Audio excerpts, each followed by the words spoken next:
Olá, está começando o Toque de Vida deste domingo. Entrevista, informação e reflexão bíblica aqui na sua Ubra TV. Participe conosco!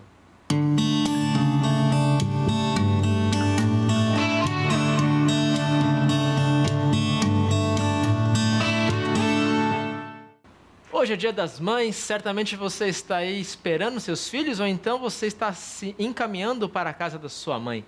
A mais antiga comemoração do Dia das Mães é mitológica. Na Grécia Antiga, a entrada da primavera era festejada em honra a Réa, esposa de Cronos e mãe de Zeus, considerada a mãe dos deuses. Mais tarde, no início do século XVII, a Inglaterra começou a dedicar o quarto domingo do período da Quaresma às mães das operárias inglesas. Este dia ficou conhecido como o Mothering Sunday, Domingo das Mães. Nesse dia, as trabalhadoras tinham folga para ficar em casa com as mães e os filhos e levavam também o Mothering Cake, um bolo de presente para suas queridas mamães. Nos Estados Unidos, as primeiras sugestões em prol da criação de uma data para a celebração das mães foi dada em 1872 por Julia Ward Howe, autora da letra do hino do próprio país dos Estados Unidos. Seria, na concepção dela, um dia dedicado à paz. Mas foi outra americana, Anna Jarvis, da Filadélfia, que em 1907 iniciou a campanha para instituir o Dia das Mães. Anna perdeu sua mãe e entrou em grande depressão. Preocupadas com aquele sofrimento, algumas amigas tiveram a ideia de perpetuar a memória da mãe dela com uma festa. Anna quis que a homenagem fosse estendida a todas as mães, vivas ou mortas. Em pouco tempo, a comemoração se alastrou por todo o país e em 1914 sua data foi oficializada pelo presidente Wilson, dia 9 de maio, o segundo domingo de maio para o Dia das Mães. No Brasil, o Dia das Mães foi introduzido pela Associação Cristã de Moços em maio de 1918. Mas somente em 1932, o então presidente Getúlio Vargas oficializou a data no segundo domingo de maio e em 1947, Dom Jaime de Barros Câmara, cardeal arcebispo do Rio de Janeiro, determinou que essa data fizesse parte também no calendário oficial da Igreja Católica. Hoje nós iremos conversar com uma mulher que representa todas as mães, neste dia dedicado àquelas mulheres que aprendemos a chamar de mães. É a Ana Riz, coordenadora do Aparte Hotel da Ubra e esposa do pastor capelão Walter Riz. Também mãe de 3 lindas e ativas crianças, o Gabriel, a Fátima e o Gustavo. Fique aí!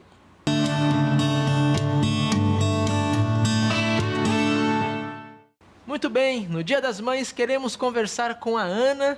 Além de trabalhar no Aparte Hotel da Ubra, administrando esse local, é esposa do pastor Walter, capelão do Colégio Ubra Cristo Redentor e, mais importante, mãe de 3 lindas crianças. Ana, bem-vinda ao nosso programa. Obrigada pelo convite. Nós chamamos você hoje porque a sua atitude de mãe é uma atitude que se diferencia. Você, há 3 anos atrás, há 4 anos, não tinha ninguém em casa além do marido. Eram vocês 2.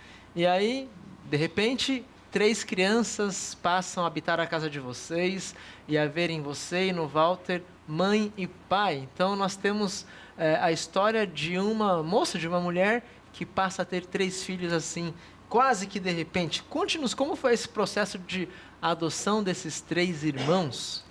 Bom, para nós foi um processo muito tranquilo, porque o meu marido já é adotado. Então, desde que nos casamos, a gente sempre teve a ideia de adotar. Então, mas nós pensamos em ter muitos filhos. Então, queríamos ter natural e adotar. Porém, não foi possível os naturais, então decidimos só pelo lado da adoção. E só formalizamos a quantidade, o número de crianças que gostaríamos de ter em conversa com a assistente social. Então, começamos o processo de adoção, que para nós foi muito rápido. Como nós estávamos mais abertos, que não tínhamos tantas restrições, o grupo de irmãos, o mais velho poderia ter até 10 anos, então para nós foi muito rápido. Nós fomos habilitados à adoção em fevereiro, em março ou início de abril, não me recordo, nós recebemos a ligação. Então, nossa gravidez durou apenas 1 mês e meio. Nossa, então, e antes disso, há toda uma conversa sobre... Tu tem que definir o perfil da criança ou das crianças que tu quer. É até estranho quando tu vai responder, tu tem que decidir a cor da criança, se tu quer menino ou menina, gênero, tem uma série de escolhas que tu tem que fazer, um perfil que tu tem que definir. E para nós, filho tu não escolhe, né? Tu não escolhe se vai vir menino ou menina numa gestação. Então, nós estávamos bem abertos, assim. A única restrição que eu e o meu marido determinamos é porque, como para mim, nós queríamos mais de um, eu só tinha um pouco de receio como eu iria agir caso a criança viesse ou as crianças viessem com doenças já de casa, sabe? Por exemplo, uma asma e tudo mais. Porque quando tu pega a criança pequenininha, ela desenvolve e tudo mais, tu aprende a lidar. Né? Então, essa é a única restrição que a gente tinha. Eu disse, eu sou mãe de primeira viagem, elas vão vir prontas. E eu já vou ter que aprender a ser mãe ali. Eu não vou ter uma gestação e tudo mais, aquela que a gente sempre fala que as mulheres nascem mães, né? Não, eu não ia ter isso. Eu ia virar mãe do dia para a noite.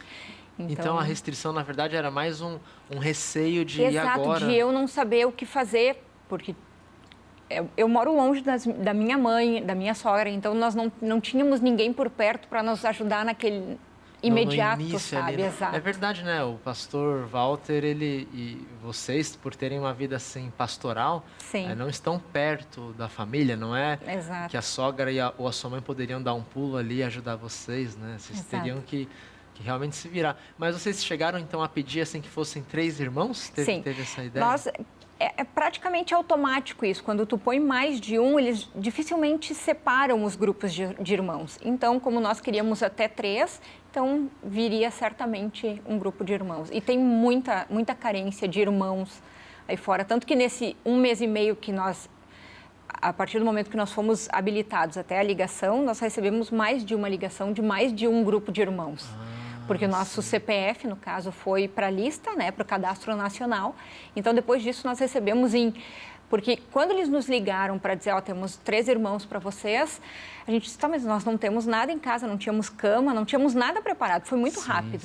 Nós precisamos de um tempo para preparar a casa para eles. E nesse intervalo de tempo, nós recebemos mais 3 ligações. Ou seja, tem uma demanda. Tem uma demanda grande Tem crianças aguardando casais como vocês que queiram irmãos. Exato. E você diz assim que foi rápido, então quer dizer que existem casos de casais que estão adotando, de pessoas que estão adotando, que demoram mais. E a demora seria por qual motivo? Eu não posso dar certeza, mas no nosso ponto de vista, né, é que tem muita gente que quer justamente nessas restrições, nesse perfil, eu quero uma menina de até 1 ano, e daí vai a cor, tu tem que definir se é branca, mulata e tudo mais. Então, nesse perfil, acho que quanto mais restrito for o perfil, mais tempo vai levar. Sim. Como que funciona o sistema de adoção? Assim, casais que estão ali em casa, pessoas que estão querendo adotar, né? Tem esse chamado de Deus para adotar. O que ela deve fazer? Então, tu apresenta a tua vontade de adotar perante a assistente social, que é no fórum. Então, ali tu preenche com os teus dados, eles vão te pedir uma série de dados do casal, no caso, né, ou dos adotantes. E, a partir desse momento, começa um processo que eles vão fazendo entrevistas com você. Você precisa fazer entrevistas com psicólogos, porque eles já vão descartando muita gente. Por exemplo, que eles nos deram exemplos de pedófilos que estavam querendo adotar. Então, eles têm que fazer toda uma série de testes psicológicos com a pessoa para já ir tirando os potenciais ofensores, né? Exato. Então, esse processo foi mais longo. Esse processo demorou 1 ano. Então, depois, quando o juiz entrega a habilitação, por exemplo, né, que é o nome, que a gente está no Cadastro Nacional de Adoção, então nós aparecemos para todo o Brasil, o nosso nome, e o perfil da criança ou das crianças que a gente quer adotar. Tanto que os irmãos que vocês adotaram vêm lá do Paraná, né? Do Paraná, que é o Gabriel, mais velho, que hoje tem 14, na época tinha 10, 11 anos, né? É corintiano lá. É corintiano. Torce pro meu time, né? E a Fátima hoje tem... A Fátima tem 8 anos e o Gustavo tem 7. Nossa, então a Fátima e o Gustavo eram pequenininhos. Sim, o Gustavo tinha 4 e a Fátima 5. E eles são paranaenses, São então paranaenses. vieram morar... Na verdade, a única gaúcha sou eu, né? Porque o Walter também é paranaense. É verdade. E como foi o processo de adaptação? Eles vieram para casa de vocês e esses primeiros dias e meses? O processo de adaptação foi muito gostoso, assim. Nós, né, porque como eles eram de outro estado e outra cidade, nós tivemos que ir ao encontro deles. E lá a comarca lá de União da Vitória, que é a cidade deles, eles prepararam uma casa para nós ficarmos esses primeiros... Éramos para ficar 10 dias com eles. Então, eles prepararam toda uma casa, colocaram comida para a gente não se preocupar com nada, só em ficar com as crianças. Que legal. Brincar de casinha real com filhos e tudo mais. Então, nós passamos ali 5 dias direto com eles, já conhecendo a personalidade de cada um, que são 3 crianças, são 3 personalidades diferentes, né? Então, conhecendo, e sempre tinha alguém do abrigo onde eles moravam que dava uma passada lá para ver como estava a situação, se estava tudo bem, se estávamos tendo uma boa relação. Então, no final desses 10 dias, nós fomos perante o juiz, confirmamos a nossa vontade de adotar e as crianças foram questionadas também se gostariam de vir para o sul conosco. Os 3 disseram que sim e então nós viemos para Canoas com os 3. Nossa, que é interessante todo esse preparo, que coisa bonita que eu... Geralmente, quando é da mesma cidade, tu vai, visita um final de semana, visita outro... Mas como nós éramos de longe, não teríamos como ir e voltar muito seguido, porque são quase 10 horas de viagem. Verdade. Então, nós fomos já para ficar, eles disponibilizaram uma casa para nós e nós começamos o processo de aproximação, que eles chamam. E aí vocês vieram aqui para Canoas, né? Assim, tem muita gente que tem uma visão romântica sobre a maternidade, seja ela adotiva ou biológica, né? Mas, na verdade, não é bem assim, né?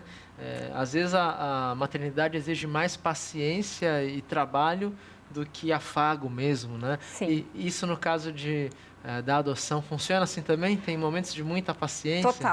Total. Eu sempre digo que logo que as crianças chegaram lá em União da Vitória eu orava muito a Deus e pedia sabedoria e paciência.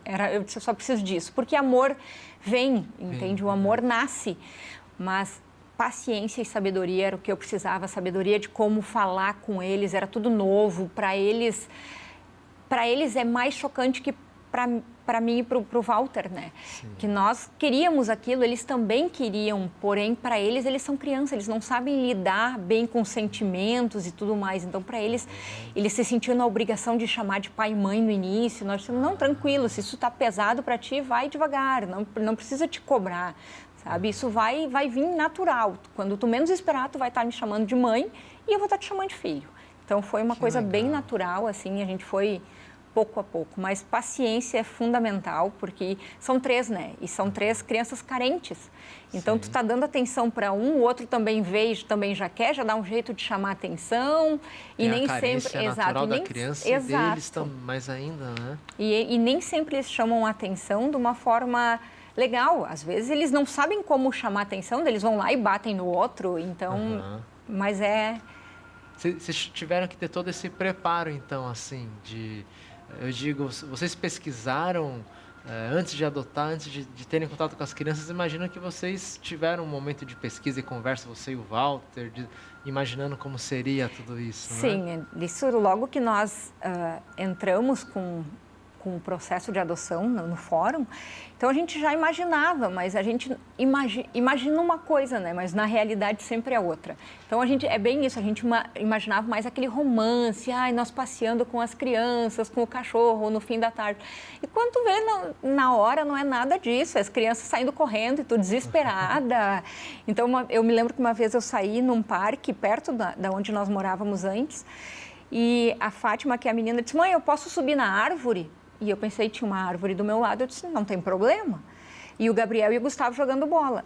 Só que ela não subiu na árvore que estava do meu lado, ela atravessou o parque e subiu numa outra árvore. Bem maior, respirando. Só que eu olhei para o lado, ela não estava. Isso eu tinha, um mês com as crianças. E daí já começou a me bater um pavor, era um parque, um monte de gente estranha.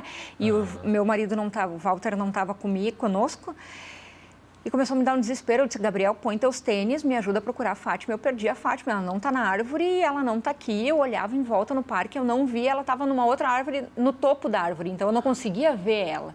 Então, ali eu já comecei a dizer, não, eu realmente sou mãe, porque eu estou preocupada de uma forma absurda por essa criança que faz um mês que está comigo. Poxa vida, ali o instinto daí o instinto aflorou, assim, materno vem, né? Cuidado. Assim, eu tenho só uma filha, né? A gente, querendo ou não, pega desde pequenininha, a gente vai se adaptando, Sim. né? Você e o Walter foram 3 crianças em faixas etárias diferentes, né? 11, 4, 3 anos de idade ali. E, de repente, você tem que se adaptar não só à maternidade, a esse estado Sim. novo de ser, mas a saber lidar com essas faixas etárias diferentes, né? E o que foi mais difícil, os menores ou o pré-adolescente? Nós tínhamos muito receio do pré-adolescente, porque 11 anos ele já tem uma bagagem emocional e tudo mais bem reforçada. Mas, para nossa surpresa, o que deu trabalho. Não é questão de dar trabalho, mas é o que exigiu mais de nós até agora é o pequeno. Porque ele é mais... ele é do tipo aquele que dá tapa e esconde a mão, Sim, sabe? sim, é mais sapeca, O adolescente é super tranquilo, tu conversa com ele é muito tranquilo, ele é uma bênção. Os 3 são uma bênção na nossa vida. Mas pelo perfil é um pré-adolescente, nós nos preocupávamos muito com o mais velho. E ele é o mais tranquilo dos 3. Ele é um parceiro, então Ele é eu um vejo parceiro ele sempre total. com o pai ali, né? Ele é tudo que tu pede para ele sempre vai fazer de boa vontade. Nunca tem tempo ruim para ele, sabe? Tudo tá super bom, tudo tá legal. Ele dificilmente se queixa de alguma coisa, reclama. Ele não é aquele adolescente que revoltado. Isso nós tínhamos um pouco de medo. Poxa, ele já tem 11 anos, está na adolescência, vai ser revoltado, vai dar... Mas não, na verdade os 3 não dão trabalho. Eles são muito queridos conosco, assim, são fora de série. O que custou um pouquinho mais foi o pequeno, que ele é um pouco mais tinhoso, mas é menino e menino é muito ativo. Faz né? parte da criança, tem criança que é assim, mas... São mais agitada. Né? Agitada, né? Uma coisa que a gente se pergunta também, não só pais adotivos, né, mas todo mundo se pergunta sobre a disciplina das crianças, né? Eu vou fazer essa pergunta aqui, mas a gente vai deixar para o próximo bloco, né? Nós hoje temos dificuldade em disciplinar as crianças, né? Imagino que vocês que adotaram, talvez a dificuldade de impor limites seja até um pouco maior, porque a gente fica, imagino, né, naquela ideia, não, eles já tiveram bastante sofrimento, eu vou pegar mais leve, né? Como lidar com a questão de limites e disciplina na maternidade e paternidade em geral? Então, no próximo bloco, a gente vai responder, a Ana vai responder essa pergunta e certamente você vai ficar aí aguardando para receber as dicas ou a experiência, né, da Ana sobre esse assunto. Fique aí, nós já voltamos.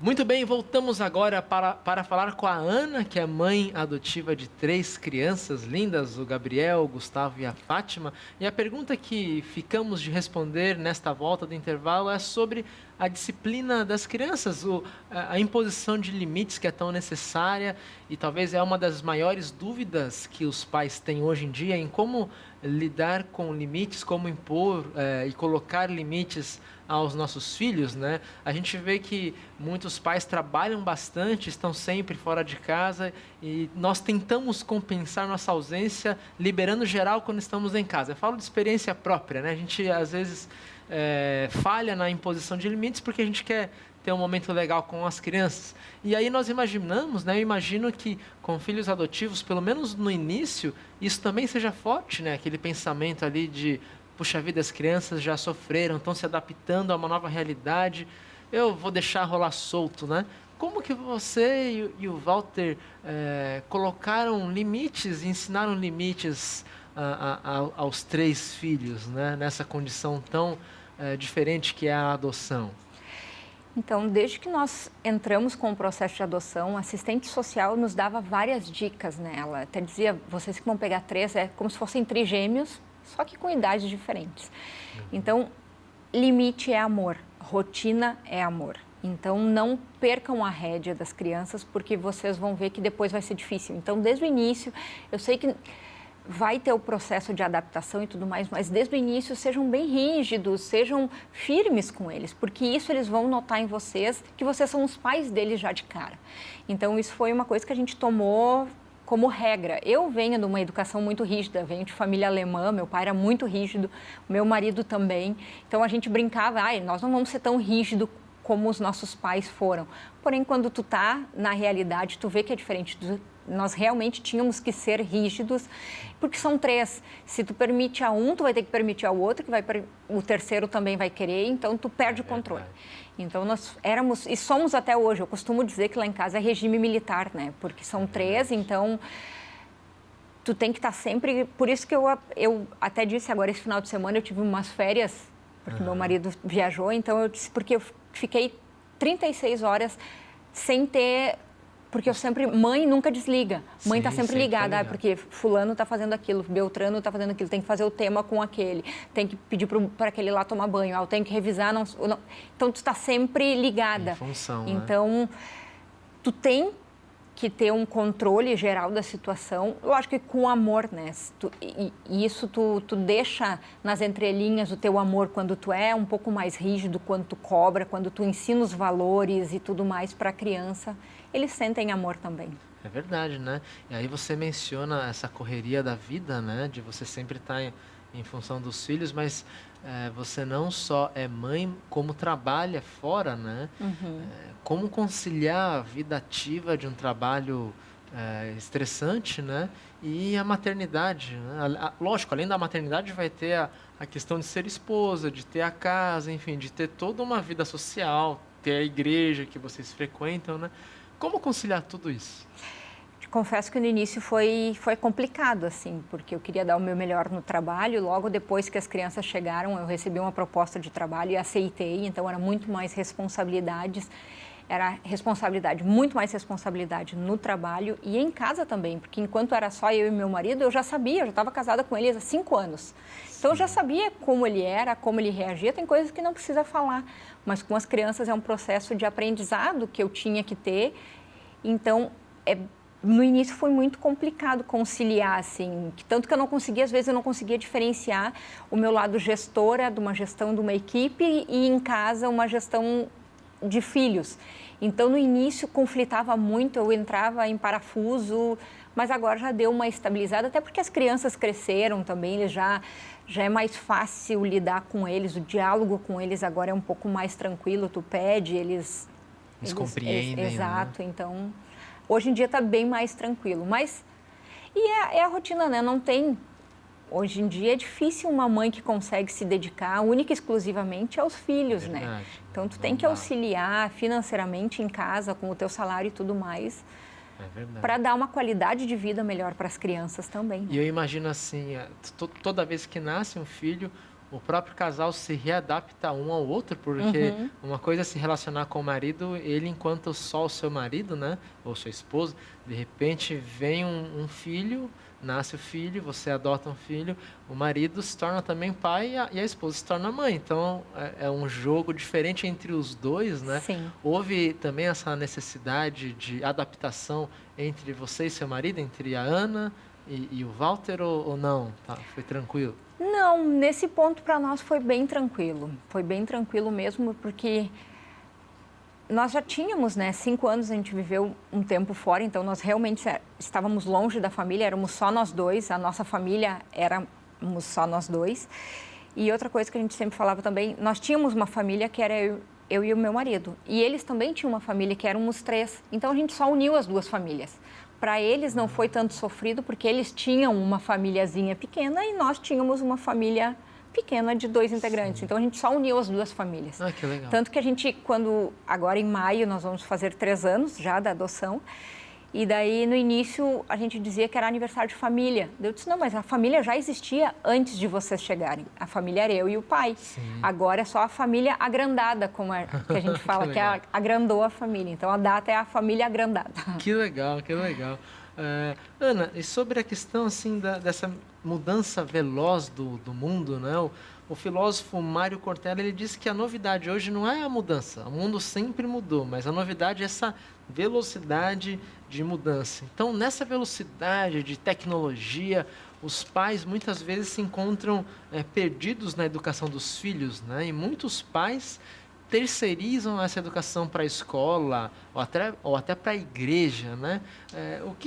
Como conciliar isso, né? Assim, O que você diria para pais e mães que estão terceirizando demais as suas responsabilidades de educadores das crianças, né?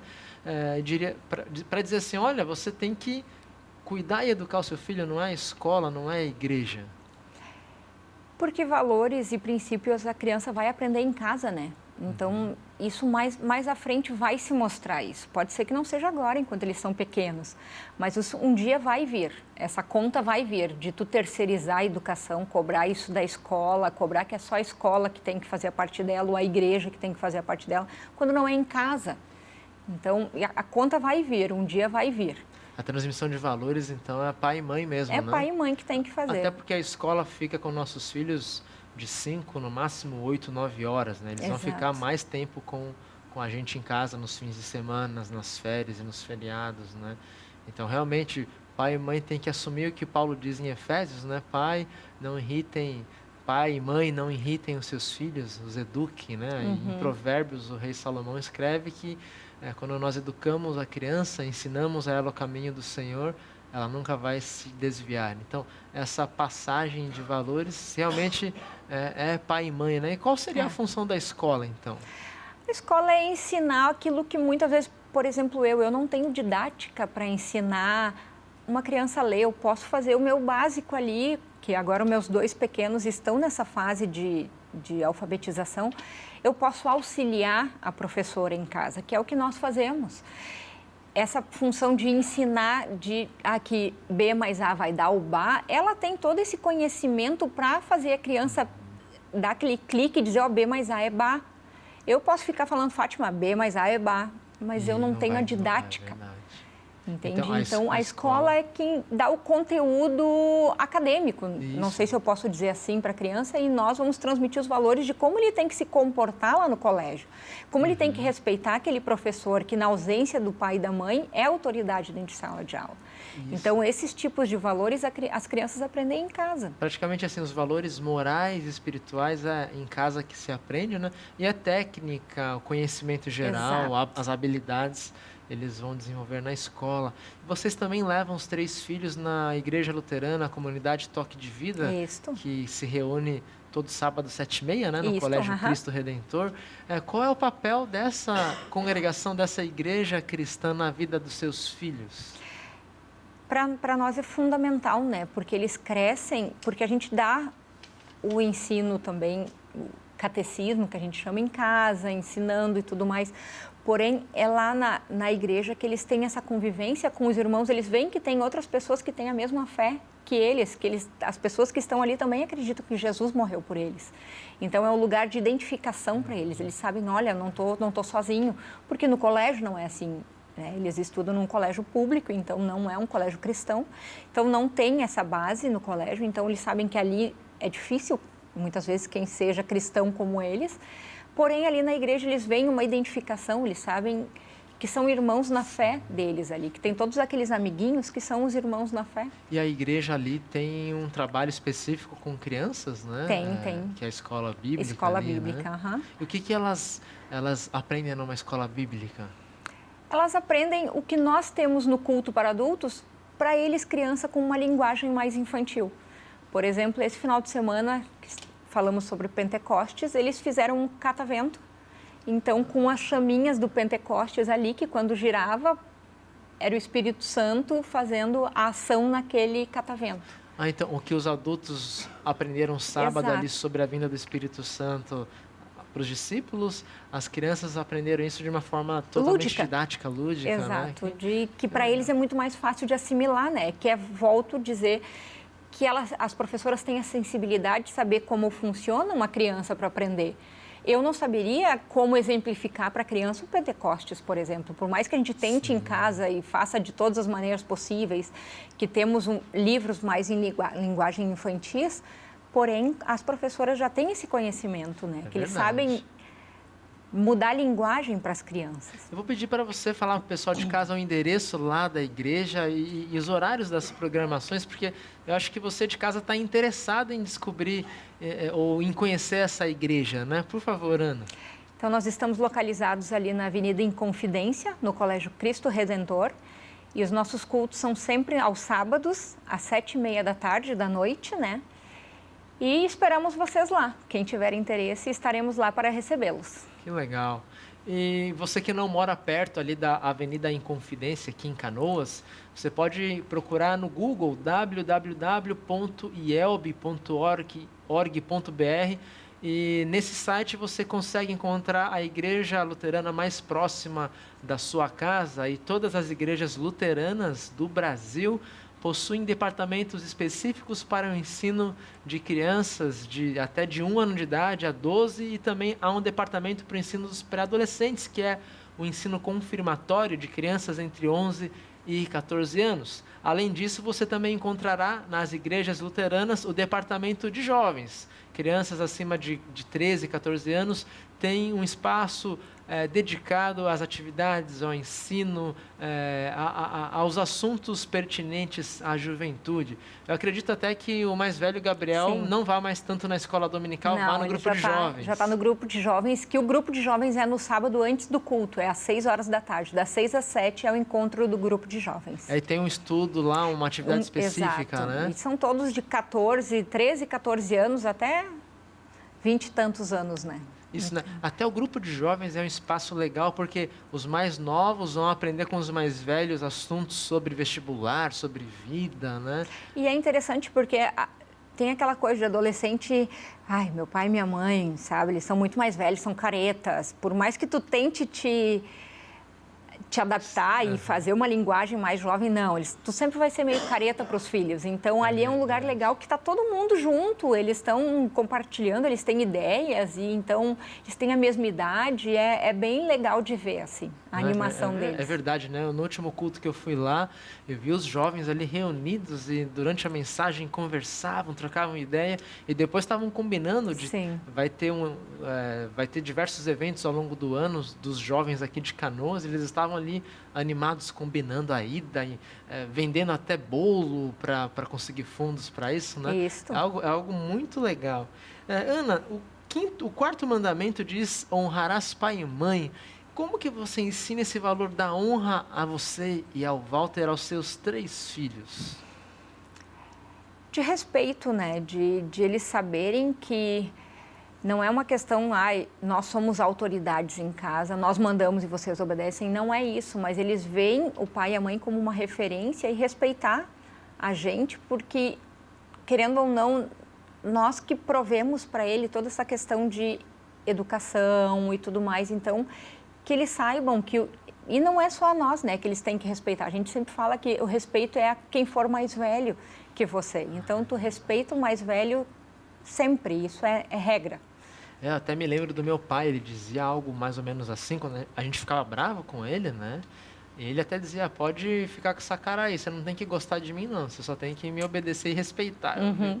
A gente ficava chocado, mas é mais ou menos isso, né? Lógico, os filhos vão gostar da gente, mas o respeito é fundamental. Eu queria que você dedicasse alguns minutos, Ana, a falar com aqueles filhos que não têm a mãe, né? Seja pelo motivo qual for, né? O que você diria para esses filhos que hoje, no Dia das Mães, estão com aquela saudade da sua querida mãe? Eu diria que saudade a gente não tem muito o que fazer, né? Saudade a gente sente e tem que trabalhar com ela. Mas tira um minutinho, faz uma oração para Deus, conversa com Deus, que só Deus pode te ajudar com essa saudade que tu está sentindo, né? Então, Deus vai te confortar teu coração, vai te dar uma tranquilidade maior, que, tudo bem, mãe é mãe, mas Deus está acima da mãe. Então, Ele vai te confortar, Ele vai saber preencher esse vazio que tu está sentindo agora, na ausência da mãe, né? É verdade, e Deus, Ele prometeu que a morte não vai ser a vitória final, né? Nós vamos novamente... Quando Jesus voltar, iremos ver novamente essas nossas queridas mães que já se foram, né? A gente vai poder sentir o cheiro, beijar e abraçar novamente essas mulheres que nos amaram tanto e a quem nós ainda amamos, porque elas estão nos braços de Deus, elas existem ainda, né? A saudade nada mais é do que o amor expresso quando nós não conseguimos mais abraçar fisicamente alguém, né? Então, você que está com saudade, você pode mandar o seu testemunho, né, de como esse programa ajudou você, ou você que é mãe ou filho e foi abençoado, foi ajudado por este programa, né, você que pensa em adotar alguém, por favor, mande a sua história para para pastoral@ubra.br ou então para o WhatsApp, código 51, número 996377447. Ana, te agradeço de coração o aceite por vir aqui falar sobre a sua rica experiência de maternidade, de vida. Um abraço ao Walter, seu querido, amado marido, nosso companheiro de capelania. Eu queria então que você se mandasse um abraço aí para os seus filhos, para o seu marido, para a sua querida mãe. Por favor, o espaço é seu agora. Obrigada pelo convite. Quero mandar um beijo grande para o Gabriel, para a Fátima e para o Gustavo e dizer para minha mãe que eu te amo muito, que logo, logo a gente vai estar junto para celebrar esse Dia das Mães. Muito bem, e também um abraço para minha querida mãe que está em São Paulo. Não vou poder estar com ela hoje, por motivos óbvios.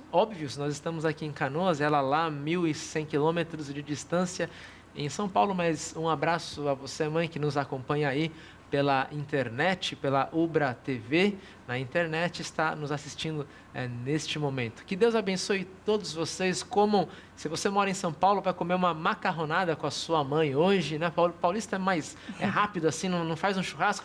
Você que é gaúcho, mora aqui e assiste a gente ao vivo, certamente ou está preparando um churrasco para a mãe, ou então vai para a casa do pai, porque o pai está preparando aquela comida deliciosa. Se você é filho ou filha, por favor, né? Hoje é dia de você lavar a louça, ajeitar tudinho bonito, levar a sobremesa, não vai deixar as nossas queridas mamães trabalharem. Então, vamos lá curtir este delicioso almoço do Dia das Mães. E você que não tem a mãe presente, né?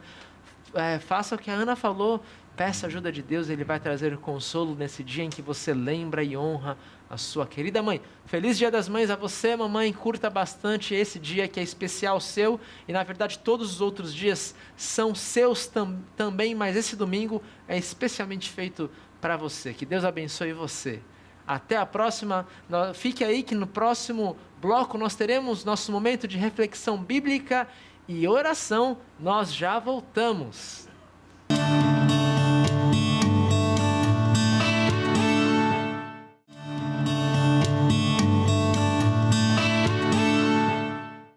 Olá, seja muito bem-vindo ao nosso momento dominical de fé e reflexão aqui na Ubra TV, o programa Toque de Vida. Para mim, é um privilégio entrar na tua casa, te encontrar no teu trabalho ou ser tua companhia por onde estiveres. Uma saudação especial para as mães que nos assistem. Vocês são instrumentos da vida e do amor que Deus concede a todos nós. Recebam, portanto, o nosso carinhoso abraço. Em nosso encontro de hoje, vamos falar a respeito da oração sacerdotal de Jesus e, mais especificamente, refletir sobre o significado da revelação de Deus a nós nas pessoas do Pai, do Filho e do Espírito Santo. Fique com a gente.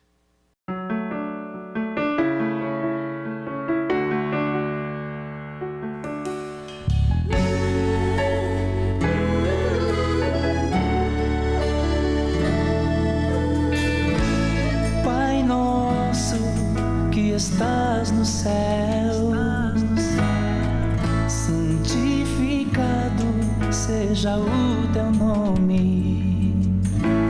Venha a nós o teu reino e seja feito a tua vontade, assim na terra como no céu. De cada dia, dai-nos hoje, dai-nos hoje.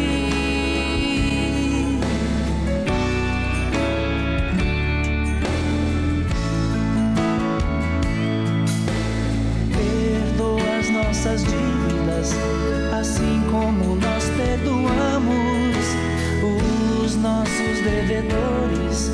E não nos deixeis cair em tentação, mas livrai-nos do mal. Amém. Amém. Amém.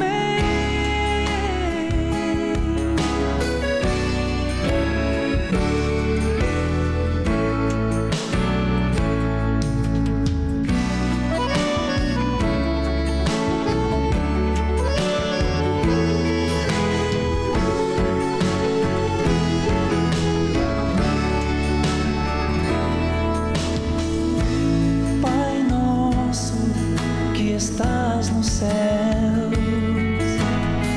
Santificado seja o teu nome.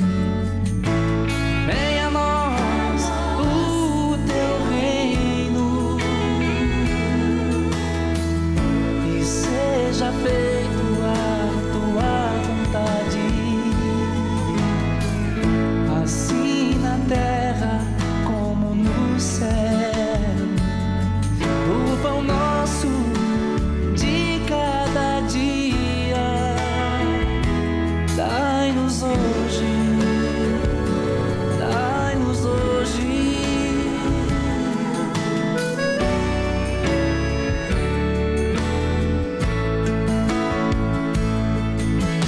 Perdoa as nossas dívidas, assim como nós perdoamos os nossos devedores, e não nos deixeis cair em tentação, mas livrai-nos do mal. Amém. Amém.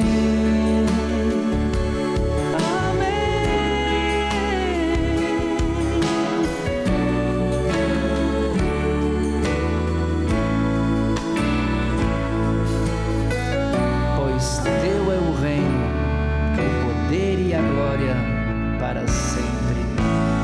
Amém. Amém. Amém.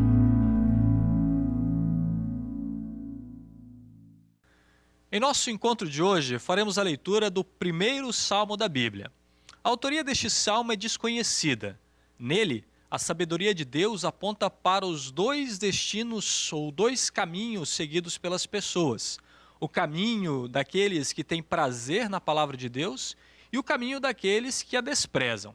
Sendo o texto que abre o livro de Salmos, este capítulo fala da resposta fiel esperada daqueles a quem Deus manifesta a sua palavra, a qual é um caminho que leva para as bênçãos graciosas do Senhor.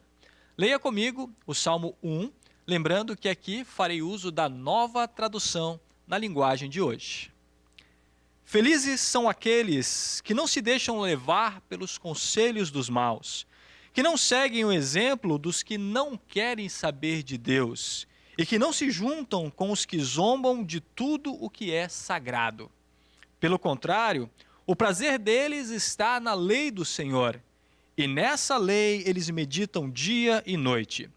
Essas pessoas são como árvores que crescem à beira de um riacho. Elas dão frutas no tempo certo e as suas folhas não murcham. Assim também, tudo o que essas pessoas fazem dá certo. O mesmo não acontece com os maus. Eles são como a palha que o vento leva.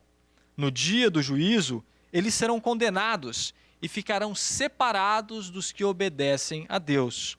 Pois o Senhor dirige e abençoa a vida daqueles que lhe obedecem. Porém, o fim dos maus são a desgraça e a morte. Glória ao Pai, e ao Filho, e ao Espírito Santo, como era, agora é, e para sempre será. Amém.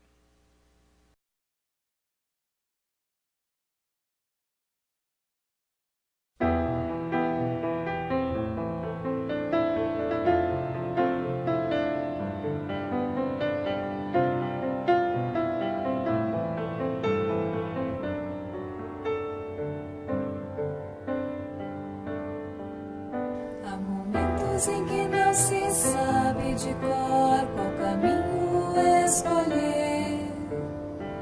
Nem sempre a vida é um mar de chocolate ou um piano ao pôr do sol. São momentos de incerteza, um barco procurando um porto sem farol, expondo o corpo em campo aberto, esperando o dia, o sol. Pra saber o que é certo em meio à incerteza é preciso confiar. A certeza está em Cristo que nos ama e nos leva ao mesmo lugar.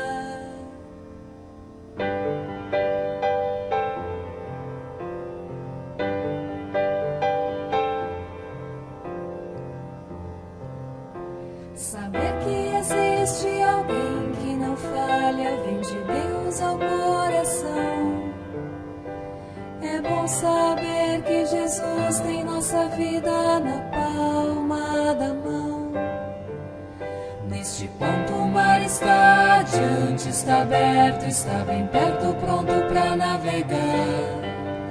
O piano toca um som imenso, o coração já sabe o porto. Aqui vai chegar.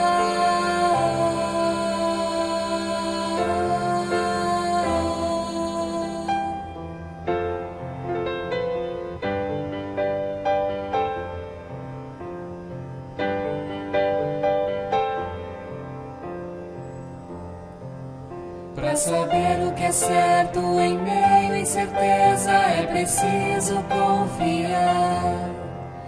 A certeza está em Cristo que nos ama e nos leva ao mesmo lugar.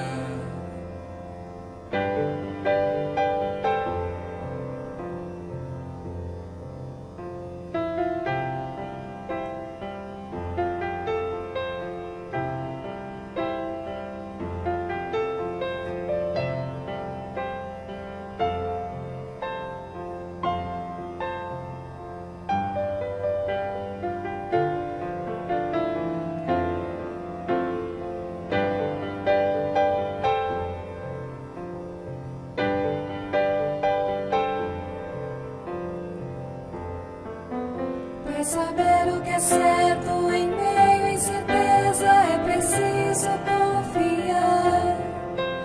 A certeza está em Cristo que nos ama e nos leva ao mesmo lugar. Para saber o que é certo em meio à incerteza é preciso confiar. A certeza está em Cristo que nos ama e nos leva ao mesmo lugar.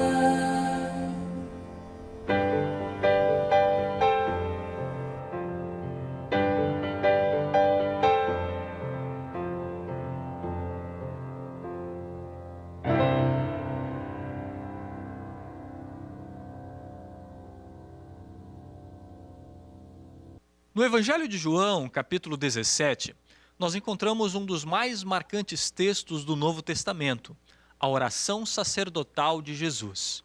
Esta oração foi proferida após a última ceia e antecede os momentos mais agonizantes da vida de Cristo. Agonizantes, obviamente, para o próprio Jesus, mas também para os seus discípulos. Assim, Jesus intercede pelos seus discípulos e também por aqueles que futuramente iriam crer em Jesus através do testemunho desses discípulos. São inúmeros os temas tratados por Jesus nesta oração, a mais longa registrada no Novo Testamento. Mas quero convidar você a refletirmos sobre um tema específico, manifesto no ato de Jesus ao orar e nas palavras por ele proferidas. A fé no Deus que é 3 em 1. Desde seus primórdios, a fé cristã tem identificado Jesus como sendo o próprio Deus. No Evangelho de João, esta crença aparece com bastante força. Logo no primeiro capítulo de seu livro, ao utilizar o termo verbo para se referir a Jesus como a palavra viva e ativa de Deus, João escreve o seguinte: no princípio era o verbo, e o verbo estava com Deus, e o verbo era Deus. E o verbo se fez carne e habitou entre nós, cheio de graça e de verdade, e vimos a sua glória, glória como do unigênito do Pai. Ninguém jamais viu Deus, o Deus unigênito, que está junto do Pai, é quem o revelou. Também no Evangelho de João, quando este fala a respeito do encontro entre Tomé e o Cristo ressuscitado, encontramos o testemunho de fé de Tomé diante de Jesus, quando ele disse: meu Senhor e meu Deus. Então, no capítulo 17 de João, vemos Jesus, aquele que é reconhecido pelo registro de João como sendo o Deus encarnado, se dirigindo a Deus em oração. Como era costumeiro durante uma oração na cultura judaica, Jesus levanta os olhos para os céus e diz: Pai, como é isto que Deus, sendo Deus, ora para Deus? Como vocês sabem, essa não foi a primeira vez que Jesus se referiu a Deus como Pai. Nos últimos capítulos do Evangelho de João, ele faz isto aproximadamente 60 vezes. Ao nos ensinar a orar, como registram Mateus e Lucas, Jesus prefere a famosa ou a mais famosa de todas as orações, o Pai Nosso, nos ensinando a chamar a Deus de Pai. Não apenas João, mas também os inimigos de Jesus reconheciam que Jesus reivindicava para si uma filiação única com o Pai Celeste. A relação de Jesus com o Pai é tão única e tão próxima que na própria oração sacerdotal, Jesus diz: eu e o Pai somos um. Na relação que se estabelece na oração sacerdotal e nas contundentes afirmações feitas na mesma, Jesus confessa a verdade fundamental de que existe um único Deus e, ao mesmo tempo, fala de sua relação única com o Pai. Assim, ele descreve a vida cristã como sendo conhecer o único Deus verdadeiro e aquele a quem o Pai enviou, Jesus Cristo. Ao mesmo tempo, suas palavras falam da distinção presente na relação entre Pai, Filho e Espírito Santo. Assim, a fé cristã, seguindo os ensinamentos de Jesus e dos apóstolos, afirma que o Pai é Deus, que o Filho é Deus e que o Espírito Santo é Deus. No entanto, não cremos em 3 deuses, mas em um único e verdadeiro Deus que se manifesta na Trindade. Assim, temos expressa nesta oração a doutrina que os teólogos chamam de o mistério da Santíssima Trindade. Neste mistério, 3 é igual a 1 e 1 é igual a 3. Você entendeu? Eu também não. E é aí que mora o ponto central da questão. Não somos os únicos a lidar com essa dificuldade lógica no que se refere a quem é Deus na Santíssima Trindade. Muitos antes de nós já travaram batalhas em seus cérebros tentando entender a doutrina da Santíssima Trindade. Entre eles, é famoso o teólogo Agostinho, que viveu há mais de 1500 anos. Em sua busca de compreensão a respeito da fé cristã, Agostinho lidou com diversas questões, entre elas a Trindade. Existe até uma história, cuja veracidade não é confirmada, que fala a respeito desta sua batalha mental. Conta-se que depois de muito queimar os neurônios tentando entender a Trindade, Agostinho teria saído para dar uma caminhada à beira-mar para espairecer as ideias. Foi então que ele encontrou um menino que, tendo cavado um buraco na areia, corria várias vezes até o mar para encher uma vasilha com água, a qual ele colocava dentro do buraco cavado na areia. Agostinho teria então perguntado ao garoto: "O que você está fazendo, menino?" E o garoto teria respondido: "Vou colocar a água do mar dentro deste buraco que cavei na areia." Agostinho então pensou consigo: que menino tolo! Não se dá conta de que nunca será capaz de colocar o mar imenso dentro daquele buraquinho na areia? Alguns passos depois, Agostinho teria se dado conta de que ele mesmo estava agindo como aquele garoto. Estava tentando colocar dentro de sua pequena cabeça, de sua pequena mente, um ser que era infinitamente maior do que sua capacidade de compreensão. Agostinho estava tentando entender o próprio Deus. A Trindade, essencialmente, é algo para ser crido, não para ser logicamente compreendido. É por isso que essa doutrina é chamada de o mistério da Santíssima Trindade. Aqui, mistério não tem o sentido de algo que está oculto, mas se refere a algo que não saberíamos ou descobriríamos por nós mesmos, e que a nós é revelado pelo próprio Deus. Falar da Trindade como mistério, então, significa que Deus assim se revela a nós, assim ele se apresenta, assim ele vem ao nosso encontro, e assim nós o recebemos em fé. Portanto, ao refletirmos sobre o mistério a respeito de quem Deus é, devemos voltar nossa atenção para aquilo que ele faz. Tenha certeza de que ao revelar sua natureza trinitária, Deus não quer confundir você. O que ele quer é que você conheça os muitos aspectos do seu amor, um amor que se manifesta no ato criador de Deus Pai, que nos dá a vida e a sustenta. Um amor que se revela na obra salvadora de Jesus, onde Deus se torna um ser humano para carregar a carga que nós não poderíamos carregar, para pagar uma conta que só Deus poderia pagar, a conta do nosso pecado, para conquistar para todos nós o perdão e a vida eterna.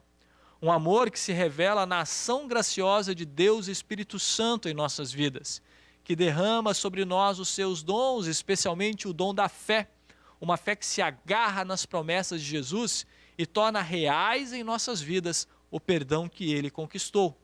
O Espírito que nos capacita a vivermos conforme a vontade de Deus, partilhando com as outras pessoas aquilo que Ele produz em nós, a saber, o amor, a alegria, a paz, a paciência, a delicadeza, a bondade, a fidelidade, a humildade e o domínio próprio. Assim, te louvamos, Deus triuno, pelo grandioso amor que revelas nas vidas de todos nós. Amém.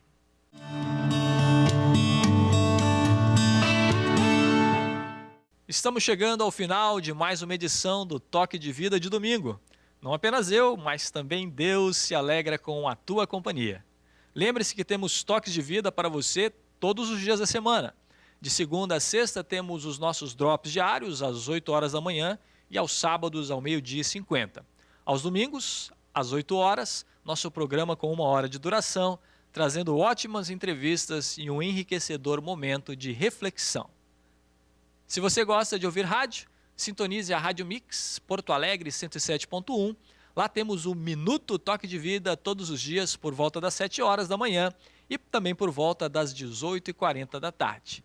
Se você quer receber nossas mensagens semanais via e-mail, escreva para pastoral@ubra.br e incluiremos o seu endereço de e-mail no grupo de distribuição. Mais uma vez, saudamos as queridas mamães nesse dia especial. Damos graças a Deus por aquelas mães que já partiram e pela bênção que elas foram. E damos graças a Deus pelas mães que hoje são instrumentos do seu amor. Um feliz Dia das Mães. Receba meu carinhoso abraço, que Deus te abençoe ricamente e faça de ti uma bênção na vida de muitos. Tchau, tchau. Até a próxima.